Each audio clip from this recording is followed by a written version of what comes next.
Le sexe au conseil. Alors Michel Odoul, j'ai choisi 3 philosophes qui ont quand même assez parlé de sexualité, vous allez voir, parce que c'est vrai que pour avoir une sexualité harmonieuse, il est préférable de choisir le bon partenaire. Et puis voilà, donc je vous propose trois conseils qui me paraissent assez judicieux par rapport à la sexualité. Et on va passer donc d'abord par Spinoza, que vous imaginez évidemment sur quoi il va nous conseiller. Il va conseiller de cultiver les bonnes rencontres, c'est-à-dire les personnes qui nous apportent de la joie.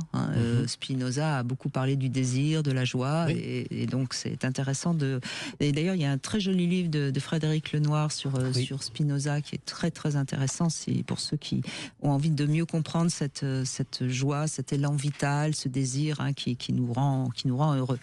Après, il y a évidemment Bouddha, on en a parlé déjà du lâcher-prise, qui nous enseigne le relâchement, le fameux lâcher-prise, ce qui est tellement indispensable dans la sexualité pour arriver à la jouissance. Donc c'est pas mal aussi de revoir cette philosophie-là.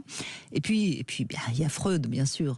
Freud nous parle de libido beaucoup, mais il nous parle aussi de la sublimation de notre libido. En d'autres termes, de nous élever, que nos désirs soient peut-être moins terre à terre, qu'on soit capable de fantasmer, d'imaginer. Et puis donc voilà, j'ai trouvé que c'était trois pistes intéressantes pour donner à sa sexualité un peu plus de hauteur. Oui, avec les 2 pistes occidentales qui parlent plutôt de la tête, et puis la piste bouddhique qui parle plutôt du corps.